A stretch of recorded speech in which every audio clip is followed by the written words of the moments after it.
pediatrics.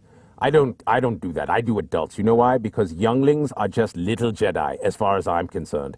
And the problem with pediatrics is you're not just treating the cute little youngling. You're dealing with their idiot parents. They won't vaccinate. They all want you to screen their kids for midichlorians to see if they're going to be powerful Jedi. I'm like, your kid does he look like a powerful Jedi? You really need a blood test to tell you that he has no force power at all. Give me a break. Hi everyone, welcome to the Asthma Bronchiolitis Protocol Station.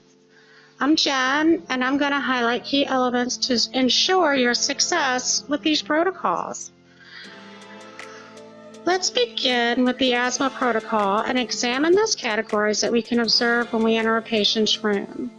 And those are oxygen saturations on room air, respiratory rate, accessory muscles, and the I/E ratio. This initial visual assessment is going to provide us valuable information as to the severity of the asthma attack. Our first patient is an 11-year-old boy who has a history of being admitted for asthma. Let's take a look at him now and try to give him a score for the visual elements on the asthma score. And as we enter the room, we're going to observe his work of breathing, his respiratory rate, oxygen sats, and I/E ratio. Notice that he's using his accessory muscles. Not able to speak. His sats on room air are 98%, and his I/E ratio is prolonged. So let's go back to the protocol and score him in these three areas. His respiratory rate is greater than 20, so he's going to get a 1.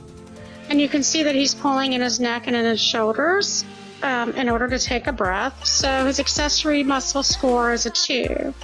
His O2 sat is normal, so he'll get a 0, and his I/E ratio is a 1. He has a current score of 4. So now let's go listen to his breath sounds, where we're going to score for his air exchange and his wheezing.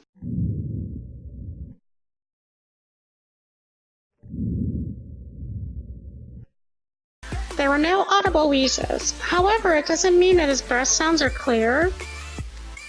Going back and reviewing his work of breathing and his respiratory rate indicates that his lungs are actually tight. And when the patient begins to respond to therapy, we'll begin to hear him wheeze. Therefore, his score for air exchange is a 2, but wheezing is a 0. He currently has a score of 6 and should be on continuous breathing treatment.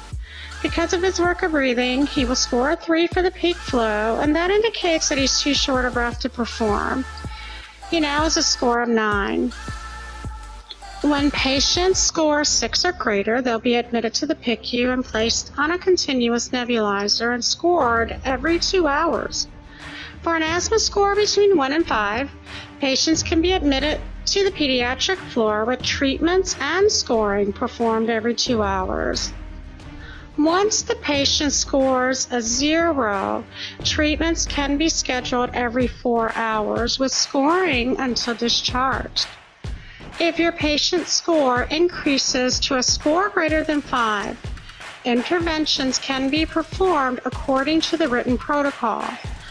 You can find the ordered protocol in the Orders tab labeled Message to Pharmacy, where you can review the written protocol, step-by-step instructions ordered by the physician.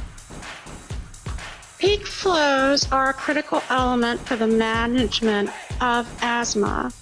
The peak flow should be introduced at an early age in order for the family to monitor the severity of the asthma attack and to establish a baseline for what the child can do when no asthma symptoms are noted.